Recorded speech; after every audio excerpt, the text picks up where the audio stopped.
Is one AFC West sophomore going way too late in Fantasy Pros drafts? Should Javonte Williams be trusted in FFPC main event drafts right now? And which NFC North rookie is getting way too much hype this season? Plus, a first-time FFPC player and an FFPC Pros versus Joe's Joe will be on the show tonight. His name is Josh Latz. He's going to talk to us about the step he's made from his home leagues up to the FFPC main event where he's going to be going for $1 million. And he's going to talk about how he's going to try to take out those pros and the other Joes in his Pros versus Joe's draft coming up on Sunday night. We've got a great show for you. Farrell Elliott is here. I'm Eric Balkman. Stick around. Your high-stakes fantasy football hour starts now. From the pressure, I've seen greater men than me, the lesser. Broadcast live and heard around the world, you are now watching the most entertaining hour of radio on the planet. Welcome to the High Stakes Fantasy Football Hour presented by MyFFPC.com with your hosts Eric Balkman and Farrell Elliott. The High Stakes Fantasy Football Hour is your home for analysis from the best players in the world. And now, because no one else was available, here are Eric Balkman and Farrell Elliott. Solace in the scripture, are we not all our father's sons? I became a man, nobody ever told me what a man was. Thank you, Rob. Greetings and salutations to all of you Balkaholics and Farelliacs. Welcome into the latest episode of the High Stakes Fantasy Football Hour presented by MyFFPC.com. I'm your slightly above average host, Eric Balkman. You know me from the HSFF Hour, obviously, the FFPC, the RotoViz High Stakes Lowdown, and of course, the Better Sports Network's High Stakes Fantasy Football Show. My co-host is the definitive commissioner of fantasy football. You know him from the KFFSC. His name is Farrell Elliott. He's going to be joining us shortly. Before he does, I do want to remind everybody about a few things that are going on that are pertinent to you winning $1 million this year in the FFPC. Right now, you can sign up for Fantasy Pros drafts. For the first time ever, we are giving away a $1 million grand prize. It's never happened before, and those drafts are popping off each and every day. We're getting more and more filling every day. If you sign up for one, you probably won't be waiting for long. $1 million, once again, is the grand prize in that. You can sign up for it at myffpc.com. What Josh Latz, our guest tonight, is involved in is the FFPC main event. We gave away $1 million grand prize last year. We're giving away another one this year. $200,000 runner-up prize, $6 million prize pool. It's awesome. It's going to be great. And you can compete in that right now at myffpc.com and go for $1 million. Now, if you sign up by midnight Pacific time this Monday, you will have the opportunity, and you're paid in full, you will have your draft slot by July 31st, a week later. That means whenever you're drafting coming up for the FFPC main event, you're going to know what slot you're going to have. There'll be plenty of time to prep for it. You can, warm up with some Fantasy Pros drafts, some of the other drafts that we have going on with the FFPC. You can do that as well at myffpc.com. If you cannot get enough of fantasy football, and quite frankly, if you're watching this, you probably can't, make sure you are playing Dynasty Fantasy Football. It's fantasy football 365 days a year. We've been offering Dynasty Leagues at the FFPC for well over a decade. 1,400 plus leagues and counting, and count them, 0 have ever folded. That means when you join an FFPC Dynasty, you don't have to worry about shady commissioners. You don't have to worry about people just bowing out and destroying the league. We take care of all that. We have commissioners that take care of all that. And all you have to do is sit back and enjoy, send your trade offers, make trades, do the rookie draft, manage the team during the season. It's a lot of fun. MyFFPC.com is where to go for that. Remember to like, subscribe, comment, share, and get notified on this video anytime we go live. And we are going live a ton over the next month and a half before we're in Planet Hollywood in Las Vegas for the FFPC live events. Let's welcome him in right now, ladies and gentlemen, the incomparable Farrell Elliott. Farrell, it feels like it's been a month since you and I have done a show together. And I don't think that's far off. I think it has been about a month since we've done this show together.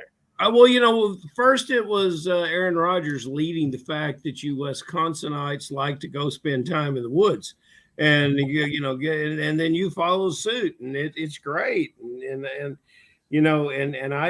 I had some things that precluded me from activity, but nothing, Balky, will keep us apart for long. As there's nothing I'd rather do than talk fantasy football with you. Well, it's going to be great. I mean, we have a lot of news and stuff to get to, and something that we've never done on the show before is have a guy on, a guest on, who has literally never drafted in the FFPC before. That's going to happen tonight as well in about 10 minutes when Josh Latz joins the program too. So we're going to get a lot of information out of him, and it's going to be a lot of fun. We're going to get a perspective from somebody who's never drafted in the FFPC, maybe figure out what we're missing talking about on this show. Like John H. in the YouTube chat right now, who wants to know what is the best draft spot to select from this year. And I don't, it is number one, Farrell? That it's number one for you? Well, yeah. You know what's so funny is like I feel like if I asked you this off air and we're just like, chopping it up back and forth, just having a casual conversation, I feel like you'd be the type of person that would make the argument like, well, I really like the one spot, Balky. But on the other hand, the middle looks kind of juicy this year. But I'll tell you what, nothing beats the end of the draft. Those 10, 11, 12 spots, that's where you want to draft if you can't go in the 4, 5, 6. And if you can't get the 1, 2, or 3, which I like there as well, I feel like you can make a case for all 12 spots, as I probably could too. You could, but if you have the number one spot, they can't start the draft without you. So, that gives you an advantage. That's a great point. Dizzle says he likes the 3 where you get Kelsey or Christian McCaffrey. What's funny is I have seen a few drafts this year where both those guys were off the board at the 3. But if that's the case, then you get Justin Jefferson or Jamar Chase. Not a bad consolation prize there as well. Let's get into it tonight, Farrell. There's some late breaking news that came up prior to the show starting after I had already prepared the rundown. We'll get into that if we can. But I do want to get to the stuff that I have listed on here. Melvin Gordon is no longer a free agent. He is in Baltimore. He signed a 1-year deal worth up to $3.1 million. Now, last year, he was on the Kansas City practice squad. He didn't play a snap for the Chiefs in either the regular season or postseason, but I bet he still got a ring last year. If he makes the 53-man roster, this would put a dent into J.K. Dobbins for sure. 10 games last season with Denver, 90 rushes, 318 yards, 2 touchdowns, just 3.5 yards per carry. I was talking with Andrew Erickson about this, not specifically about the Ravens running back situation, but, we were talking about what's going on in New England as far as working out those running backs. And he said he almost roots for players like this to be signed because he knows they're no threat to the starter there. So are we looking at the Melvin Gordon thing of like, okay, this guy is probably not draftable in a 20-round league, but it's also what's the commentary? What are the Baltimore Ravens saying about J.K. Dobbins? Are they saying we have full faith in Dobbins because we're just going to get this guy who's obviously past his prime, just his depth? Or are we saying, hey, Dobbins is already in the pup. We're concerned about the knee. We need somebody that can get in there, a veteran that can rush the football if we need him to. How do you fall in on this? Okay, Gordon, the Chiefs last year may have been somewhat like fantasy players. They say, well, sign this guy. It keeps everybody else from signing him. We don't have to play against him. I think Gordon's a very good player. I don't think he's finished. I think he adds a lot in football, and he could steal some touches around the goal line. I think that Coach Harbaugh has a very, very quick hook on running backs that don't handle the ball. So Dobbins better protect the ball or any other back. They've had a history in Baltimore of signing aged backs and utilizing them in the offense. I don't know if it affects Dobbins much. I'm glad to see Melvin Gordon get another opportunity. I like Melvin. I like him in the game. $3.1 million. I can't help to think back that he turned down 5 years for $50 million a few years ago. But that's a whole nother story and long down the road. J.K. Dobbins, now he is going as running back 18 at the 502. Farrell, would you drop Dobbins below after this signing now that you've already told us that you believe that Gordon has some good football left in him? Would you drop? No. You don't believe he does? No, because Dobbins is going to get his play no matter what. Whatever they script him for, sometimes he might get a couple carries more, sometimes he might get a couple carries less.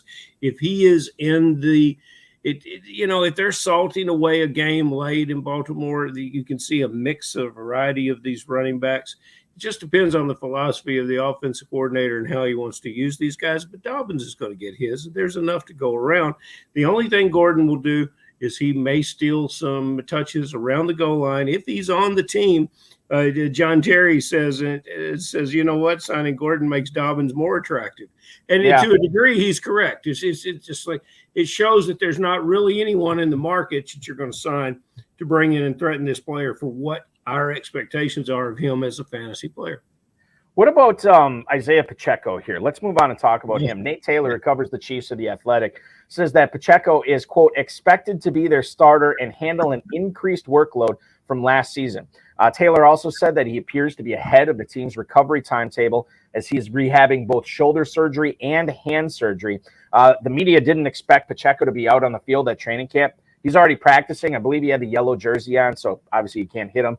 And he says he feels great. He says he's going to be ready for week 1. Pacheco, again, this is off season. We always got to filter this kind of stuff out in our brains. He says he's trying to become a better pass catcher. And obviously, if he's a good pass catcher in Kansas City, that would kind of take stuff away from Jerick McKinnon, who would be taking away production and snaps and opportunities for Pacheco. If that's the case, Farrell, running back 29 is where Pacheco's going right now at the 7-12. He's going behind guys like Swift, Dalvin Cook, David Montgomery, and Javonte Williams. Is Pacheco a guy that's going maybe a little bit too late in fantasy pros drafts right now?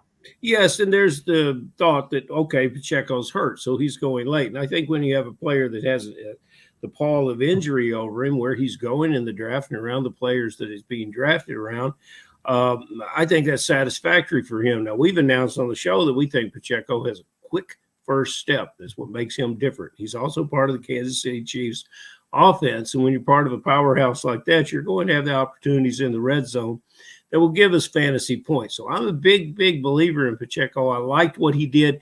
He was given a limited role last year, and he expanded it. And he plays with the attitude that you're not going to take things away from me. This is my responsibility. This is my backfield. I love what he's brought to the Kansas City Chiefs. And yes, that's why we have an off season, to get players well. I think Pacheco is the type of guy, and again, not that zero RB is for everyone, but if you do go zero RB and you end up getting Isaiah Pacheco as your 7th round pick, I think you're doing things right. So that's something to be paying attention to for you zero RB drafters out there right now. I want to get back to the Patriots situation. So not only did Darrell Henderson work out for the Patriots on Wednesday, but Leonard Fournette did as well. Is this should we be seeing this right now, Farrell, through the lens of, okay, Ramondre Stevenson is clearly the most talented guy in that backfield, but the Patriots, whatever they do, they are not going to give him a bell cow workload. That's kind of how I'm seeing it right now. And Ramondre Stevenson continues to be drafted high. Again, the ADP that we cite, fantasymojo.com, at FantasyMojo on Twitter, Darren Armani, the godfather of the Pros versus Joes competition. He puts all this together, so make sure you're giving him a follow and signing up for Fantasy Mojo service. It is fantastic for an FFPC player.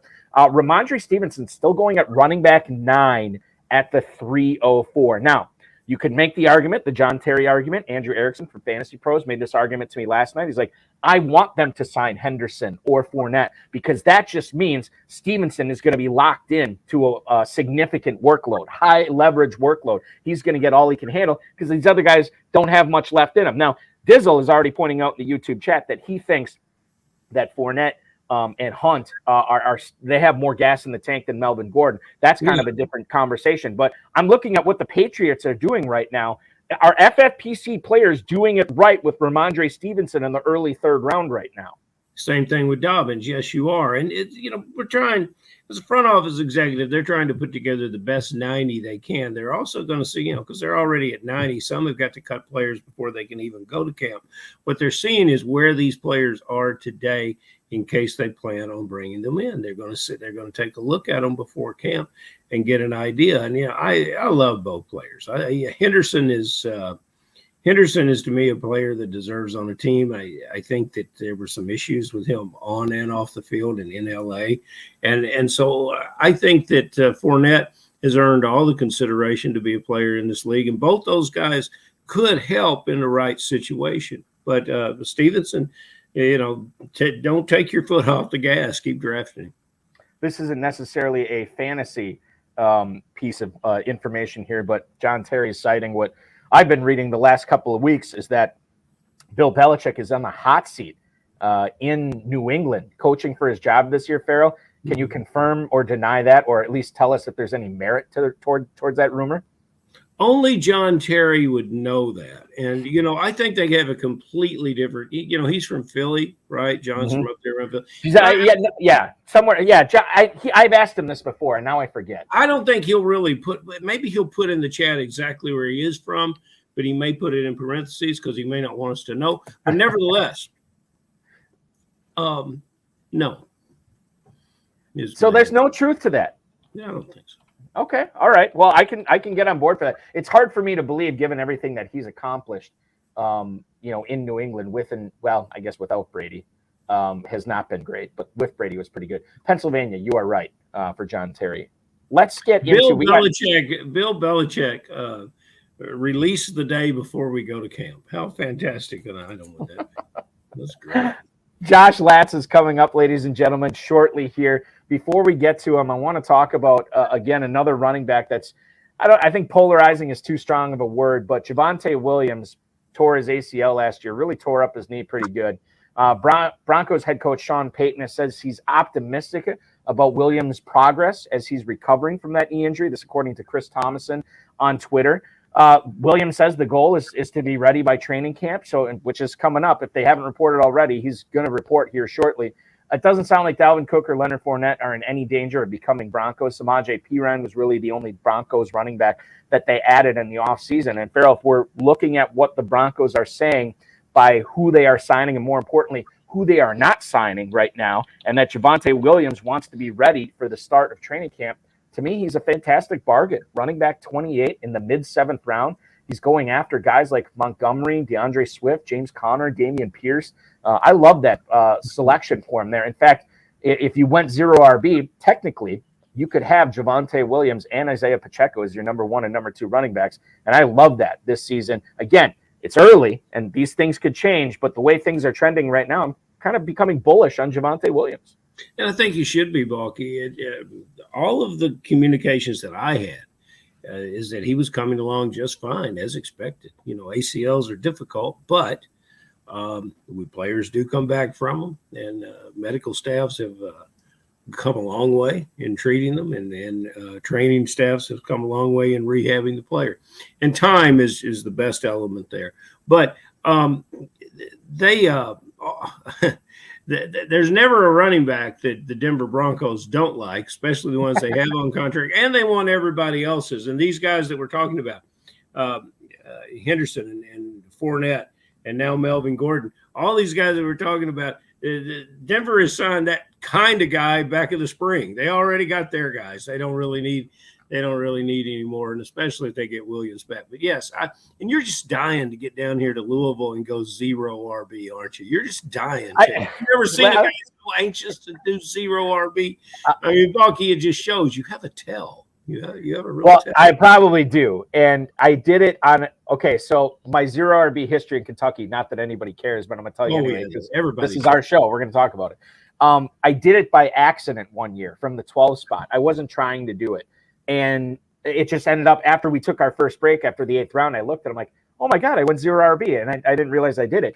And my top 2 running backs I drafted, I hit on them both big time. It was David Montgomery and James Robinson. And I'm like, oh, I got to try this again. So then the next year I did it again and it worked out again. I'm like, okay, I'm not doing 0 RB enough. So then the following year, I think I did it twice. Last year I did it twice. And let's just say it's a philosophy and a theory for a reason. It is not fact that it works out for you every time. So I've seen the good and the bad with 0 RB, but I usually try it at least once in KFFSC every year.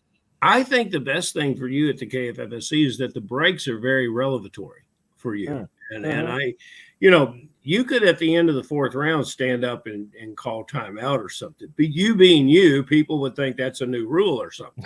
You could take more breaks if you need them. You've got a very strong history, Balky, and it's always a pleasure to watch you draft. There was one Saturday night draft I remember where I probably had a little too much of the Woodford. Yeah, I know. Shocking. It was probably Jason Kahn. I don't remember. I think it was Travis Cox. Honestly, he and I were buying each other, and Jim Cole, our good buddy Jim Cole from the Oregon Territory, pointed out to me after the 17th round. He said, "Balky, you still didn't have a quarterback on your team." I'm like, "Yes, I do." I didn't have a quarterback on my team at that point, and I never waited that long again. That team did not turn out well. Zero QB, buddy. Zero QB. I don't recommend We'll get it. Last thing before we get to Josh Latz here, and I think this is important to bring this up to you, Farrell, from the player agent perspective. Ian Rappaport reported that the Giants and Saquon Barkley could not come to terms on a new deal ahead of the deadline on Monday. Barkley says that they were, I should say Rappaport says that they weren't anywhere close to a deal. So once he signs the franchise tag, if he does, he's going to earn just over $10 million if he wants to get paid this year. Last year, 1,600 plus yards, 10 touchdowns last season. He's going to be 26 at the start of the season. Barkley also talked about that he could sit out the season. I don't think it gets to be that point, Farrell. I always worry about these guys who sit out training camp in the preseason and then they come in like right before the season starts. I worry about injuries for those guys. Can you talk me off the ledge with Barkley? What would you be telling Barkley if you were his agent right now? And really what our viewers want to know is, how is this situation going to end up? It's a very tough call. One of the things that you mentioned, the player is only 26. He has survived an injury and has bounced his way back. He played 4 years in the league on $31 million. That's his controlled, cost-cutting draft pick salary. And then the Giants exercised the fifth-year option. He played for $7.2 million. Now they want to franchise tag him at $10.1 million. And these are relatively big numbers when you look at them, but when you understand what a terrific player and what an organizational cog this player is for the New York Giants, you begin to say, hold up. If you're not going to reward this player now, when are you going to reward the player? Are you just going to keep stringing him along?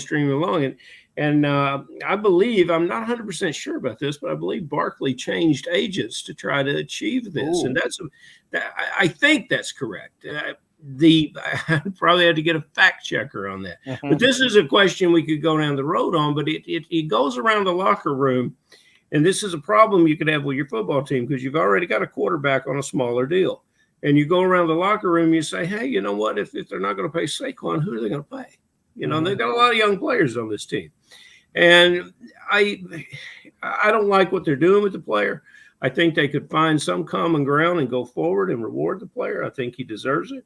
And that's what makes me think that it could lead to him denying his services. It's not a good idea for a player, and it's painful for the player who has a short career to walk away from the team and walk away from the locker room. And it's just, but if he's considering it and if he's talking about it, it shows how things have deteriorated. And this is the one running back that, you know, while we're drafting now until he's in camp, I wouldn't draft him. If he's not in camp when we're at Planet Hollywood, I wouldn't draft him unless he just plummets to the very end of the single digit rounds. Then you can begin to assess your risk points. But availability is the greatest ability, and this player is telling us he's not going to be available. There is a chance that he's not going to be available. In July, Mike Florio from Pro Football Talk reported that Barkley was represented by Rock Nation. He used CAA for his marketing team, but in early June, he added CAA to his NFL negotiations team as well. Kim Mile of Rock Nation and Ed Perry of CAA are the reps for Saquon Barkley. So he did tweak it a little bit. He's got too many cooks in the kitchen now, one that's a basketball agent and one that would have done better to stay in music. So, it's best of luck to this. So we're not – and Barkley has slipped, by the way, according to the Mojo right now, 207 over the last 3 days in the FFPC Fantasy Pros Championship. All right, we have been keeping our guest in the green room way too long. He probably doesn't mind. We have fine champagne. We have cheese and crackers. We have sardines. Great. We have everything in there that he could crab cakes. Really top-of-the-line sardines. Yeah, really, top-of-the-line sardines, crab cakes. There's plenty of seafood. There's peel and eat shrimp in there as well. But we're going to pull him out of the green room right now, ladies and gentlemen.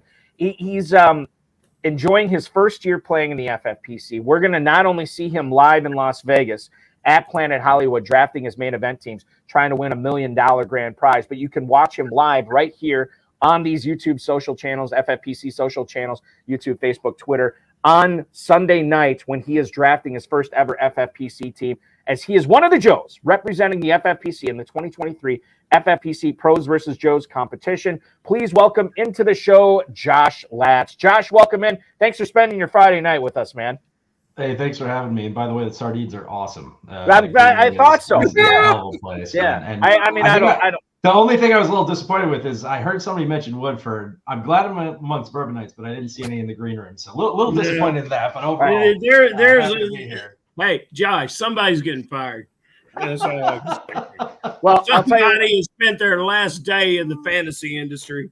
I'm going to tell you. I'm going to tell you right now, Josh. I'm going to save Farrell here from saying it. But if you want to get in another league, and if you want to make a little trip to Louisville, there is plenty of Woodford Reserve at the Kentucky Fantasy Football State Championship the last weekend of August coming up.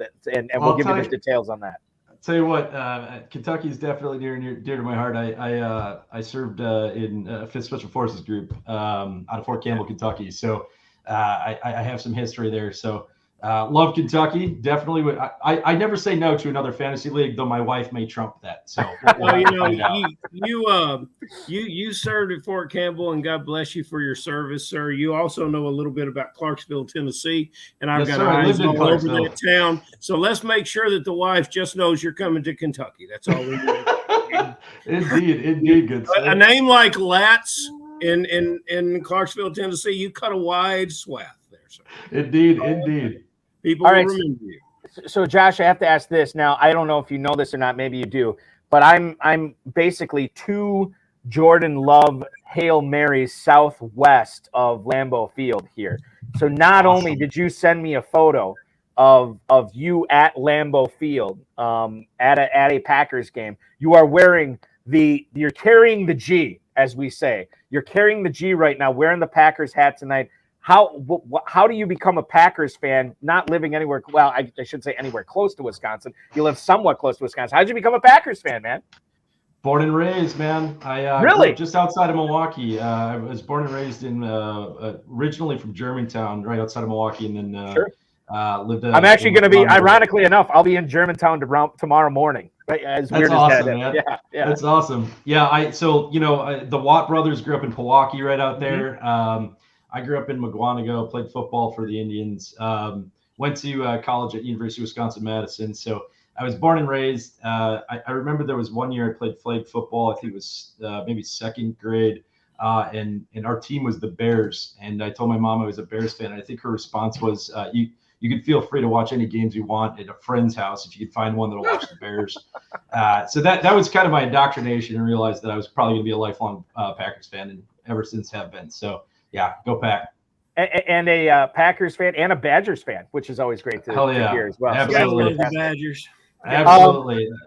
So Josh, when you are not playing fantasy football, and we'll get into sort of your fantasy career as you are now entering the FFPC as well, can you tell us what you're doing for a living? Yeah. Well, first and foremost, I'm raising 2 young boys right now. Thinking my lucky stars. I have an absolutely wonderful, beautiful wife who somehow tolerates me playing as much fantasy football as I do. I'm a bit of a Southern convert, even being born in Wisconsin, having gone through the Army. I love the outdoors, fishing, boating, hunting, shooting, all that kind of stuff. Day job wise, though, I've been working in software engineering for about 10 years now. I'm a senior engineering manager at Amazon Web Services, so the cloud computing side of Amazon, and do some pretty cool stuff there. So yeah, I probably work way too much, but when it comes time, that Q3, Q4 time frame when football comes around, everybody knows why I might not be on some calls late at night. So yeah, that's what I do for a living. Good for you, brother. I tell you what, with your profile on the ascension that it is, maybe fantasy football will become a second vocation for you. Balky, what year is this for the FFPC? That's a great question. I want to say we are in year 16. Dizzle can correct me on that if I'm wrong, but I think it's year 16. John, it was 16 years ago that I decided that, the first FFPC, I heard about it. I called Dave. We talked. I signed up, and it was very exciting from day one. And I've been there for all of them and been blessed to be there. And I'm thrilled you're coming out for your first one. What prompted you to join? What was the catalyst that brought it together for you?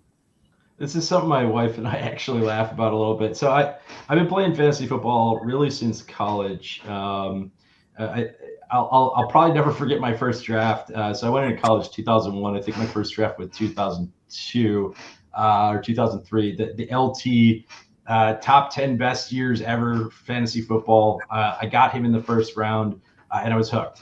And so I started off, really playing with friends, and sometimes we put money in, trophies, whatever.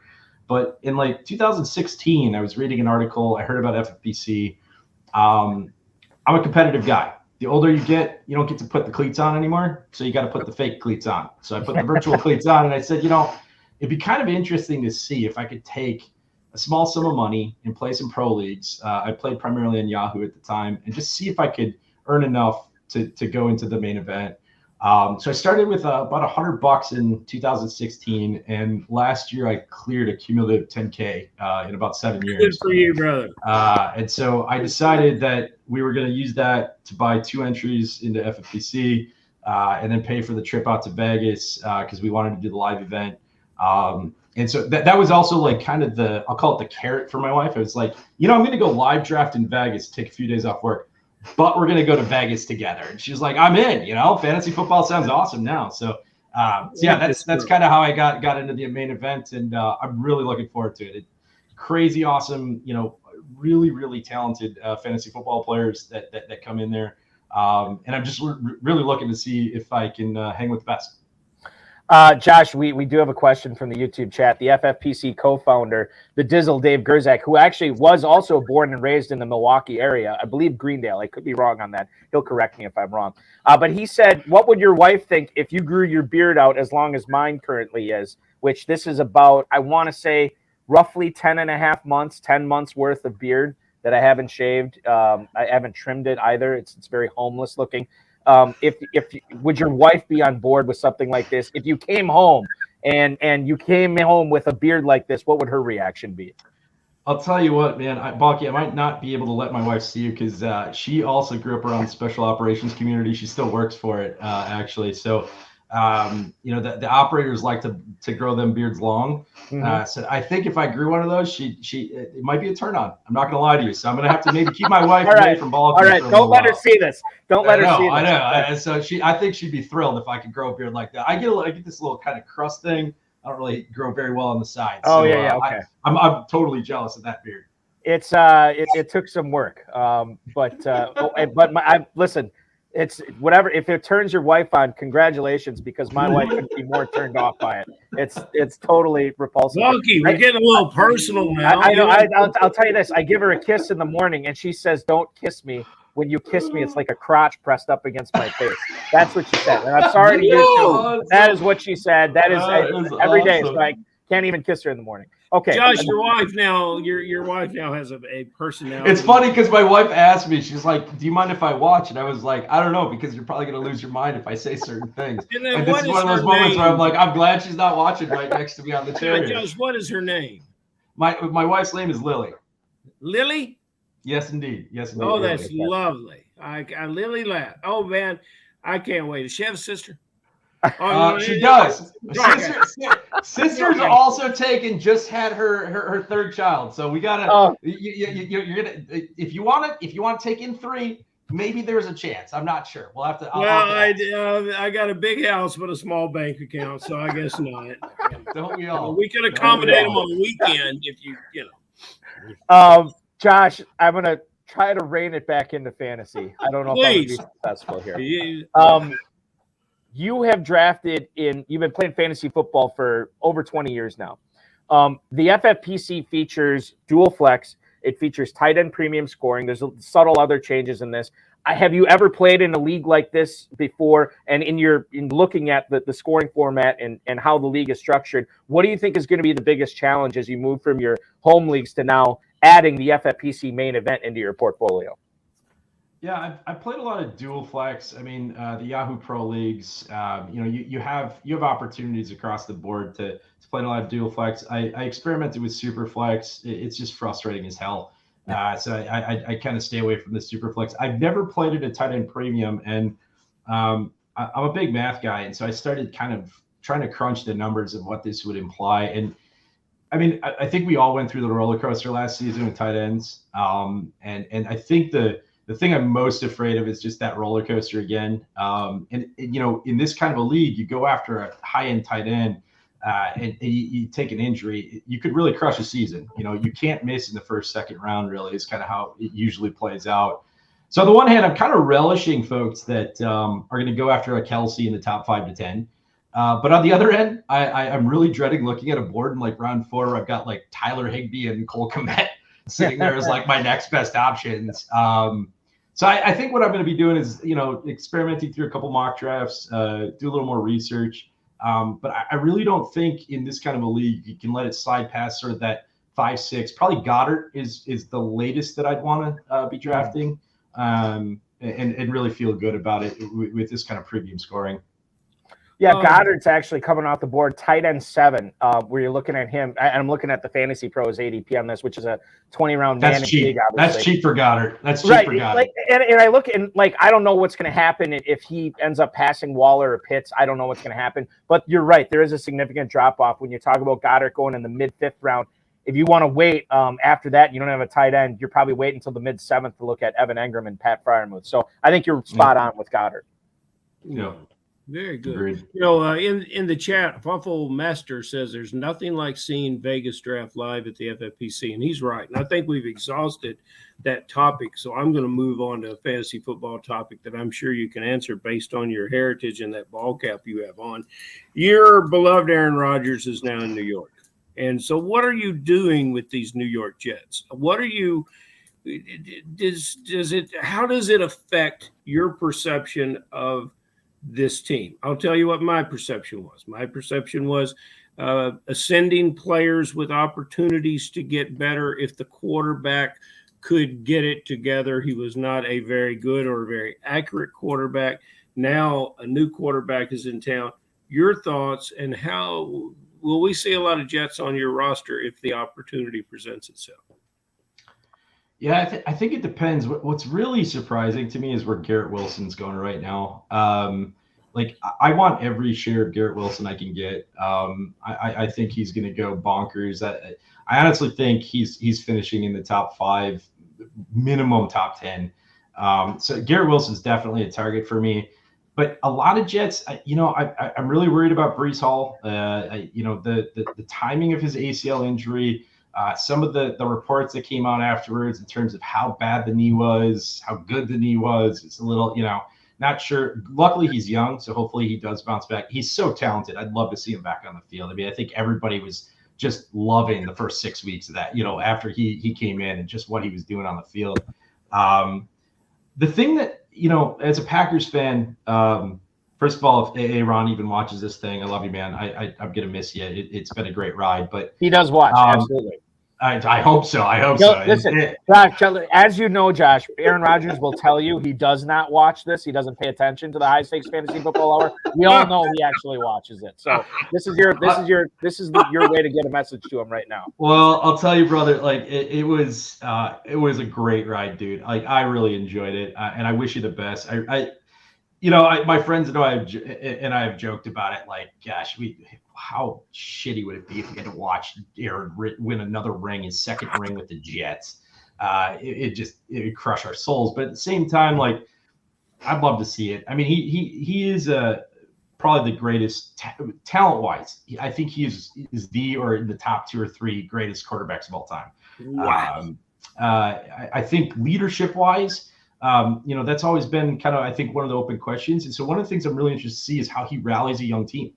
Because the Jets are a young team. They do have some veteran presence. That they have great defense. And so, I think that's one of the things. But their O-line right now, I have some doubts. And so I'm going to chase Garrett.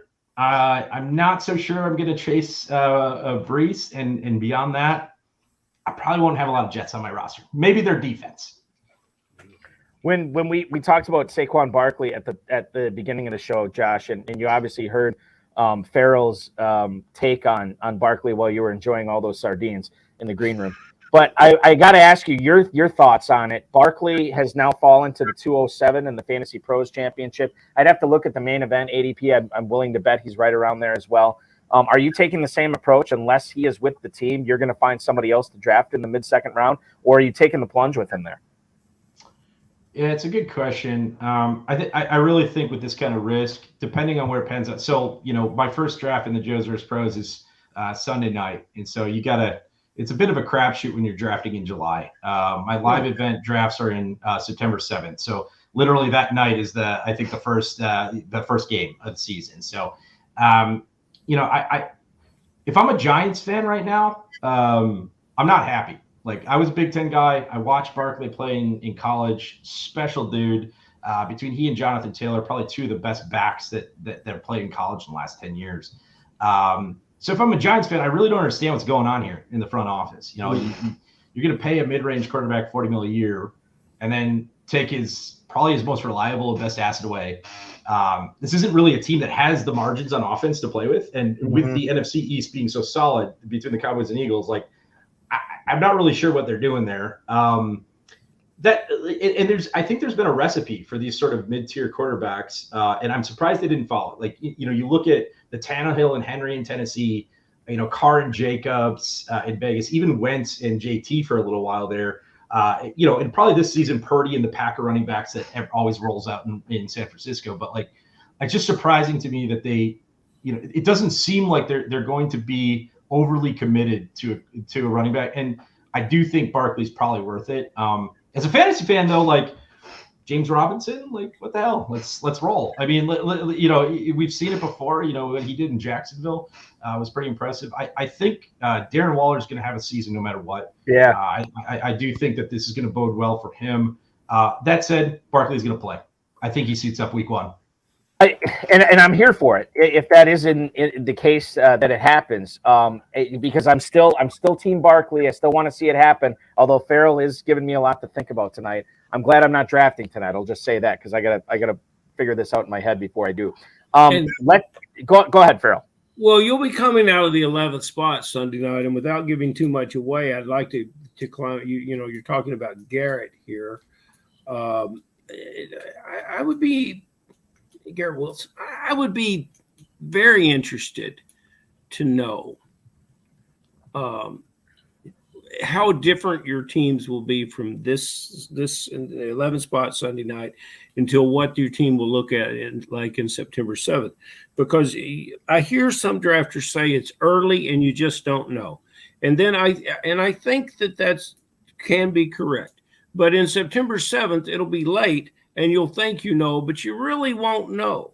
So how do you balance how much does the preseason play in your decisions? How much does, can you see it being so different, your start from the 11th spot this weekend from what you would do when you go to Planet Hollywood? Because I don't think it'll be that different.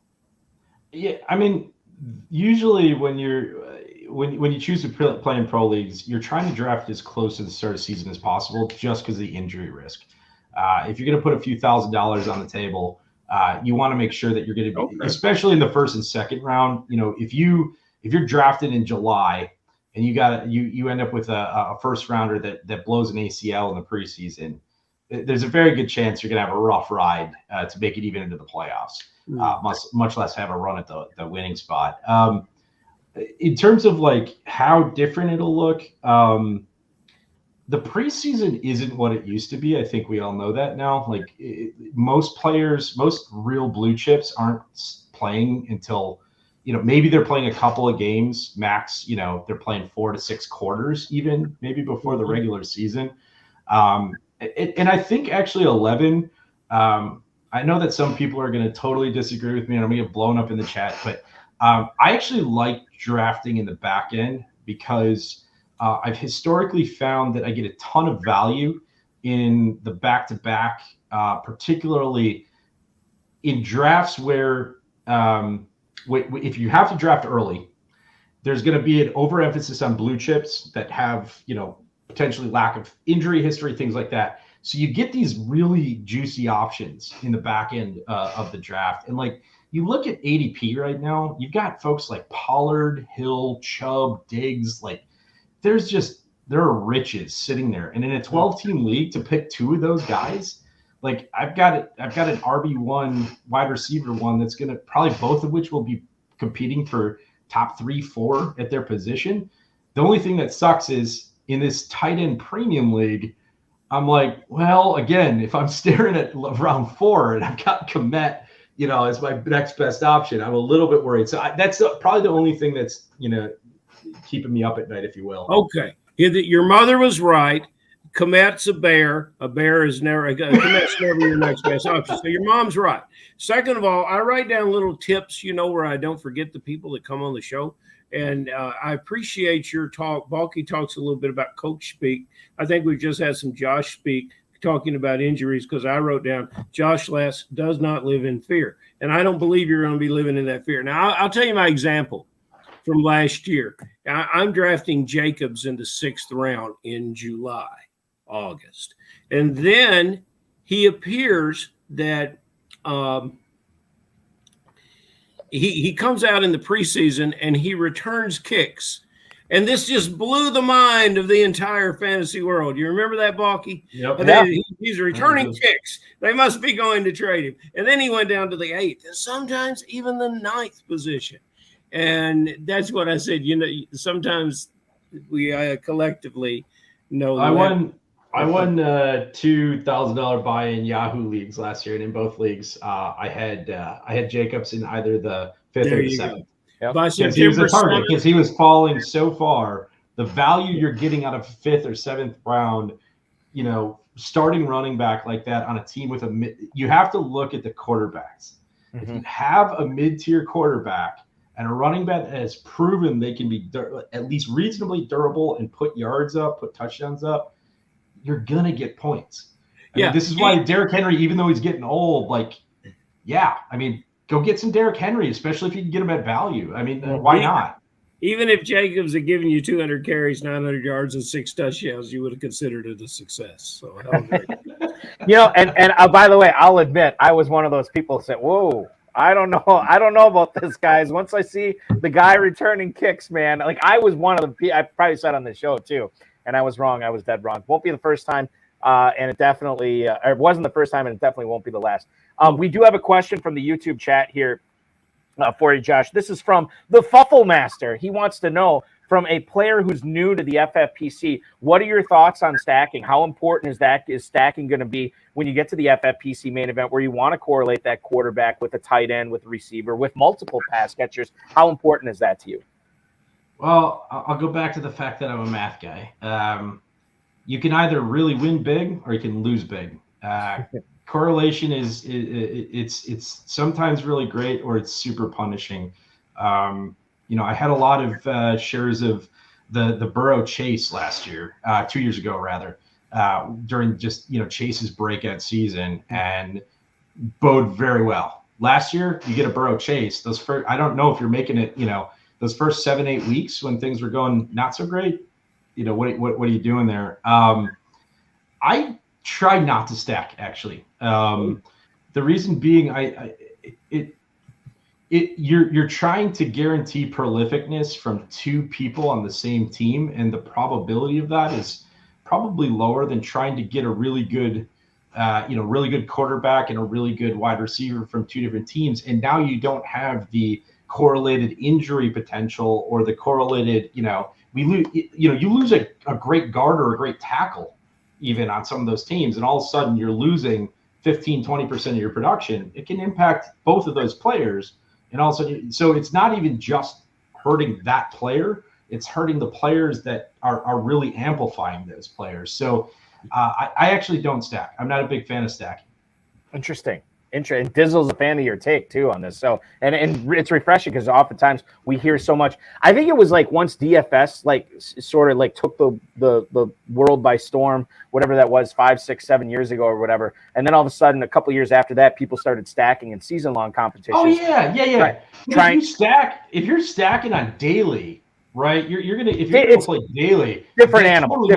Yeah, especially tournament play. But season-long, it can hurt you a lot. It can.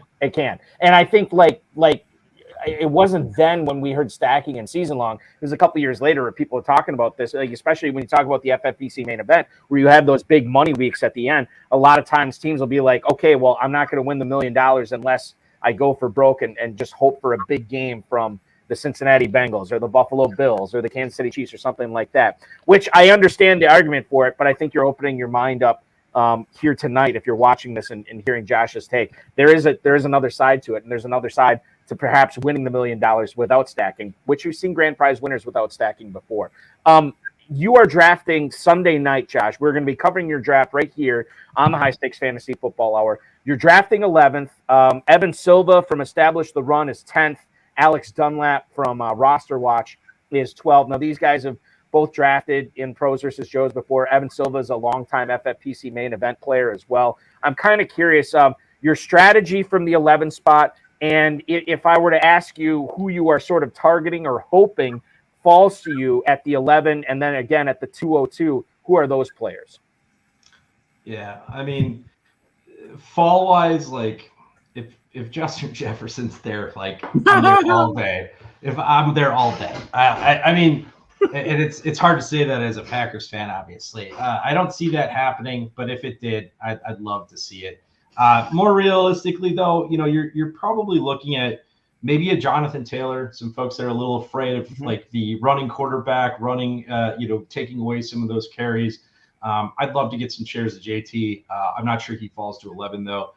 In terms of fading, like if you play for the Buccaneers, I'm not drafting you.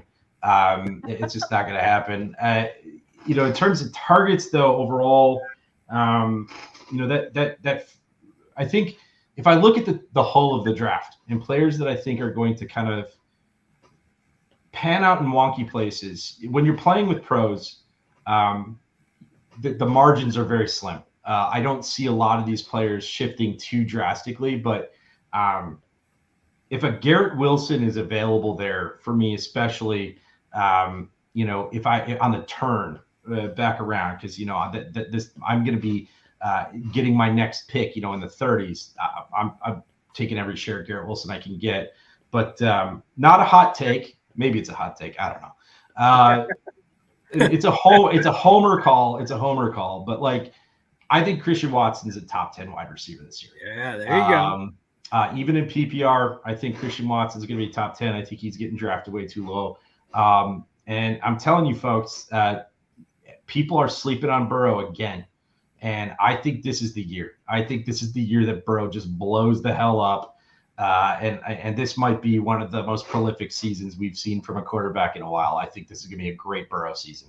So, Balky, is Josh bracketed by two pros? Yeah, absolutely. Yep. Josh, you got no problems. You're going to be just fine. Listen, I like the vote of confidence. I like the vote of confidence. No problems. You got the luck of the draw. Now, if you were bracketed by like Danny Mueller and Chad Schroeder, then we'd have some problems.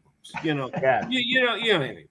And neither one of them, they're not even in this draft as far as FFPC Pro. Now, you will contend with John Terry, who's in the YouTube chat. He'll be drafting that night. Jeff Tirabassi, the Corn Fins, will be in that draft as well on Sunday night. But I will say this, and Dizzle's pointing this out, oftentimes the pros are not familiar with the format, or they don't do a whole lot of FFPC drafts, and you can really take advantage of the pros in this.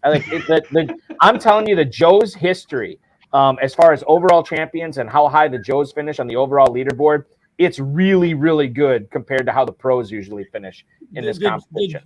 The Joes are like right behind Father Time in being undefeated. It's Father Time than the Joes. In the FFPC Best Ball Tournament over the last 3 days for ADP, this again, according to FantasyMojo.com, Jonathan Taylor, 204, Garrett Wilson, 204, Joe Burrow is at the 40. No, am I looking at the right one? No, I'm not. Yeah, I'm sorry. yeah. No, I'm sorry. So, no, I'm not. Jonathan Taylor, 204, Garrett Wilson, 203, Joe Burrow, 405, Christian Watson at the 412. And as the Dizzle just pointed out here in the YouTube chat, if you really wanted to, there is a high probability, Josh, that you could start off your draft from the 11th spot Sunday night with Jonathan Taylor, Garrett Wilson, Joe Burrow, and Christian Watson. That's not a bad way to start. Let's get some. I'll tell you what, if that's what I'm looking at when I'm going into number 5, I'm good to go. And for all the pros that are going to be drafted against me, just take everything I just said to heart. Make sure that you put that right in your memory bank. And when I do the opposite, just be ready. Hey, let's throw in. Farrell's got one more question, but I want to get to a couple of emails that came in for you, Josh, before we sign off tonight. Doug in Wichita, he writes, "How is Calvin Ridley going to affect the output of Christian Kirk this season?" Which is interesting because, and thank you for the email, Doug. You know, you look at the Jaguars last year; they had a pretty good season. Travis Etienne was really good. Evan Ingram had a breakout. Kirk was awesome, obviously, but now you bring in Calvin Ridley into this, and I think he's kind of polarizing. There's a lot of people that think he's going to have a minimal impact. There's a lot of people out there that think he's going to have a massive impact. What are your thoughts on Ridley versus Kirk this year, Josh?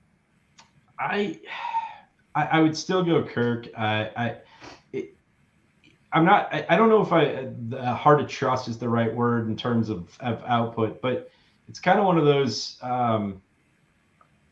I don't want to put too much stock in it. Now, if Ridley falls, 2 or 3 rounds from ADP, I'll pick him up, and that's worth a flyer. But I think right now, if I remember ADP, he's going somewhere around like the 7th or 8th round. I have to go back and look. He's going earlier than I would want to put some stock into him.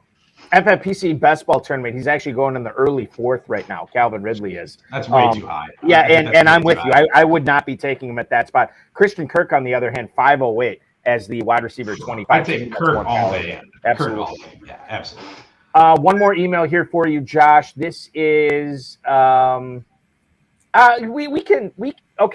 let's do this. Let's ask this from this standpoint. Johnny in Salisbury, Maryland. Hey, Josh, what's your plan of attack and beating the pros this year? Good luck, man. Thank you for the email, Johnny. I think we should look at this from the aspect of, you're going to be drafting with all these super experienced, well, not super experienced, but more often than not, some pretty experienced FFPC players in Las Vegas in September.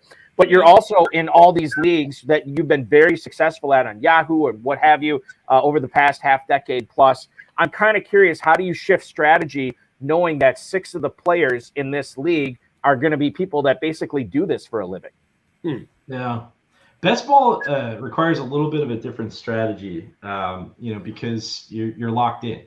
And so I think, even in normal redraft leagues, depth is almost always a premium. Having depth comes into play, everything from bye weeks. You'll always have an injury here or there. And so I think depth is key. I think that my strategy, like I said, I'm a bit of a math guy. And so I try to look at how I can put statistically the most probable to succeed team. I'm not trying to hit home runs. And later in the later rounds, you try to grab a guy that you think might have a bunch of upside, particularly in best ball, because you can get a whole lot of upside in best ball.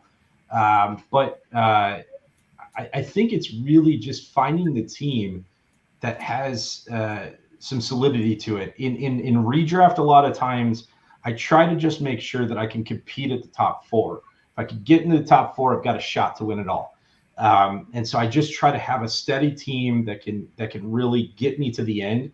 I know a lot of folks that try to hit the home runs.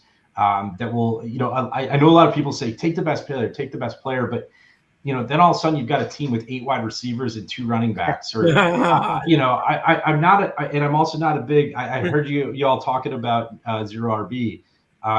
I've tried it; it's never worked. It's really, really hard to come out on top with a zero RB strategy, just because there is especially in best ball too. Best ball, you're screwed if you try that in best ball. Yeah, so really for me, I think I'm going to stay the course with what's worked in the past. I might modify a little bit, but bring it, pros. I got you. Yeah, that's right. That was a very elegant answer, Josh, and it was a perfectly stated question. Who was the emailer? Who sent that in? That was Johnny in Salisbury, Maryland. Johnny in Salisbury, Maryland. I'll tell you exactly how Josh is going to do it. He's going to show up. That's how he's going to beat them. He's going to beat the pros. Now, in this year's NFL season, who is a player that is going to show up but not bring the skills, is not going to be on your fantasy team, is not? I don't want you to say he's a bust, but I just want you to say that he's not for you. He's not going to win anything for you. And then please give us a sleeper that you really, really love, because we've talked about a lot of players here tonight. Mm-hmm. So, I don't really want anybody that's a single-digit draft pick player. I want a guy that is going to be this year's Pacheco, this is Watson from last year with all the touchdowns. Who is that guy? But who's another guy that you won't have a thing to do with? Yeah. I hate saying this because, man, I have had some great years and a lot of success drafting him, but I think this is a down year for Eckler. I just do not. I have concerns. We're starting to get into that age territory.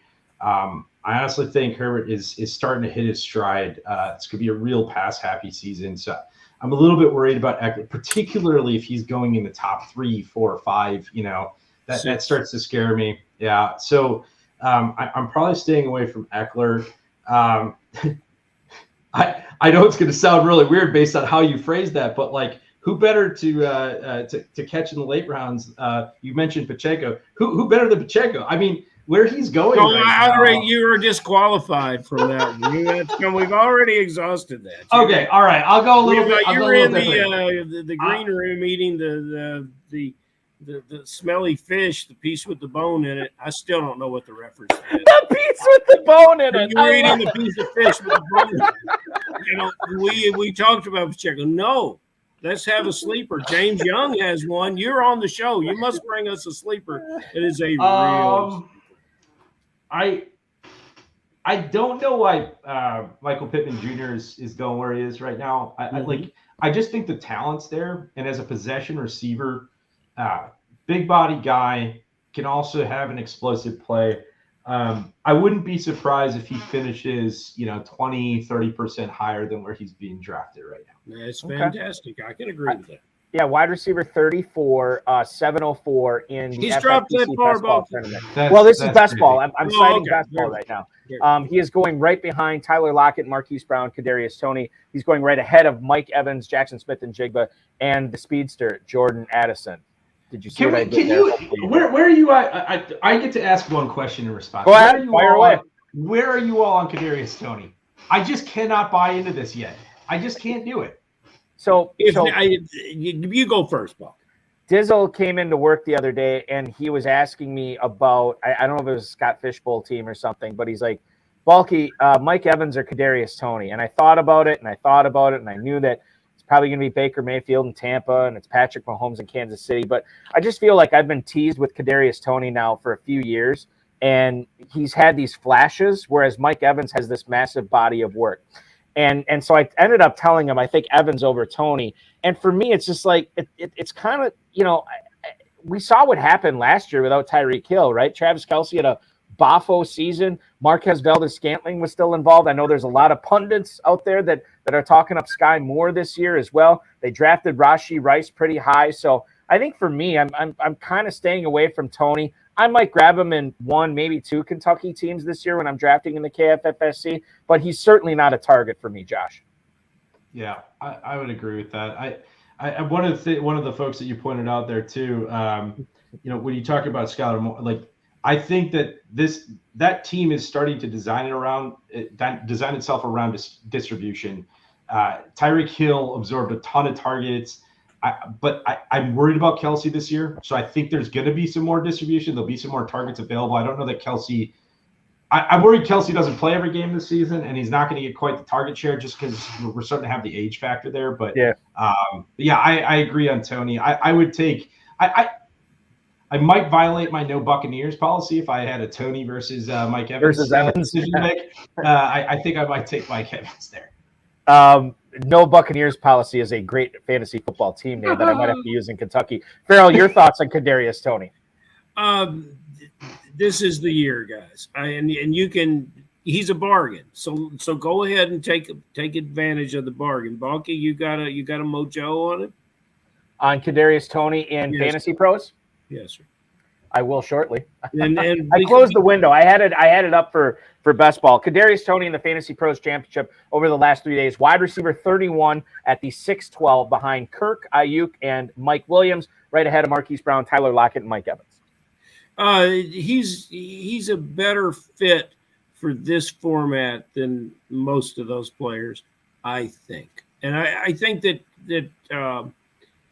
there's so much invested in him by the teams that it's in the scouting community, it's in the coaching community, and it's in the front office. It's not financial investment.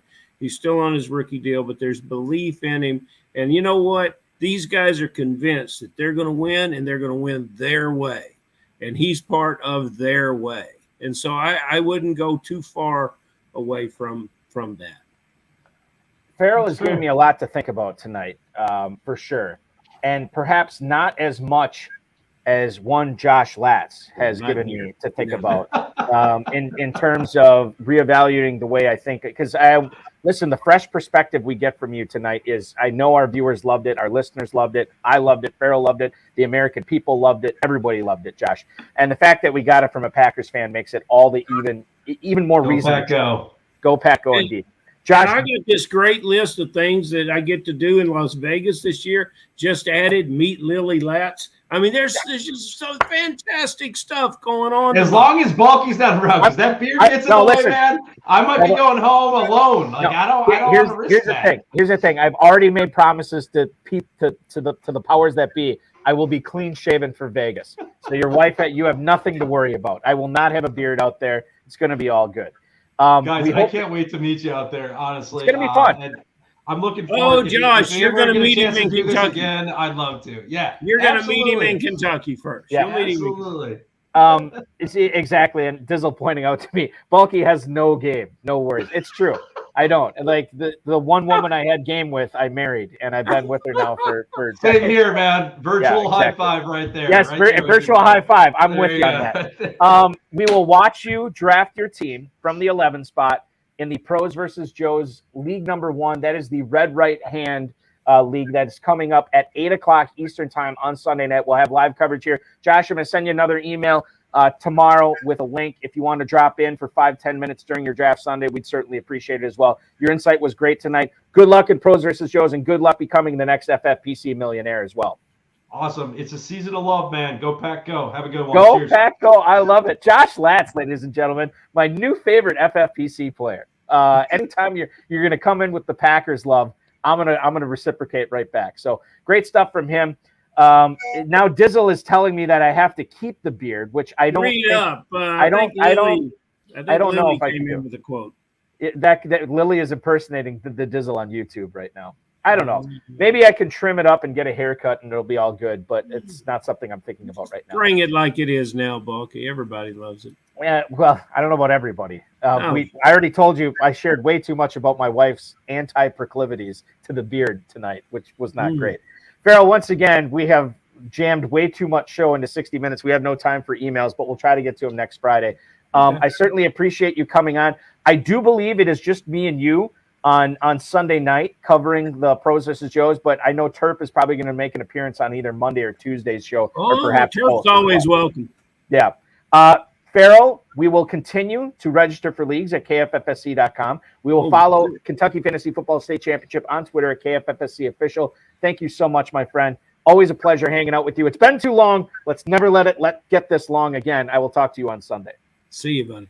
Farrell Elliott, ladies and gentlemen, the definitive commissioner of fantasy football. I want to thank him. I want to thank Josh Latz, the FFPC, Rob Bryce, and, of course, each and every one of you. By the way, I didn't give those guys a shout-out. Rob is our audio engineer and our mutual friend. Bryce is my best friend, of course, and our producer. No, Rob's the producer. Bryce is the audio engineer. I'm sorry I mixed it up. Sunday night is when this show goes live again. Pros versus Joes, Red Right Hand, League number 1, 8:00 Eastern, 7:00 Central. The Pros will feature Todd Burrows from Sharp Football Analysis, Sigmund Bloom from Football Guys, Billy Musio from Player Profiler, Bob Lung from Big Guy Fantasy Sports, Evan Silva of Establish the Run, and Roster Watches Alex Dunlap. Those 6 pros will go against the 6 Joes of Jihoon Kim, Jeff Tirabassi, John Terry, Justin Bacon, Troy Wells, and, of course, our guest tonight, Josh Latz. That is at 8:00 Eastern Sunday night. Don't miss it. Now, this show will be Sunday, Monday, Tuesday. We cover the Pros versus Joes. This particular version of the HSFF Hour is back this coming Friday. We will go live again at 10/9 Central. We're going to have some more Pros versus Joes drafters. The brother and brother team of Jeffrey and Alan Eidelman. They're going to join us next Friday, or this coming Friday, I should say, to talk about their experiences playing in the FFPC, gunning for that $1 million grand prize in the main event, and of course their Pros versus Joe's team as well. In case you missed it, you can watch yesterday's High Stakes Fantasy Football Show on Better Sports Network on any of the FFPC social media channels with yours truly and Fantasy Pros Andrew Erickson. A lot of fun there, 2-hour show that will really help you out for the Fantasy Pros Championship. We got through a lot of content that I think is going to be worthwhile to watch, so make sure you're watching that. And then this coming Thursday at 7/6 Central, we'll have another 2-hour show. Guest TBD on that, but I'll have a great guest that we'll chop it up with for 2 hours and make you a better fantasy player, hopefully. You can win $1 million in the FFPC main event. I don't know if I said that tonight. I'm going to say it again. $1 million grand prize in the FFPC main event, almost a $6 million prize pool, $200,000 to second place. It's the biggest prize pool we've ever had for the main event. Register now at myffpc.com. Fantasy Pros Championship. There's a midnight draft tonight. Is it filled yet? I don't know if it's filled. It is not filled. Let's fill it up. I'm commissioning that one. We'll hang out. I'll watch you draft. I'll talk about it on the show on Sunday. It's going to be great. Register for the Fantasy Pros Championship at myffpc.com. Again, a $1 million grand prize. We've never done that before in this contest. So that means you have two chances or multiple chances if you join multiple times. But we're giving away 2 separate $1 million grand prizes this year with the FFPC. Dynasty Leagues available at myffpc.com, as well as a plethora of other options for you as well. Thank you so much for watching. Your weekend starts now, and we will talk with you on Sunday night.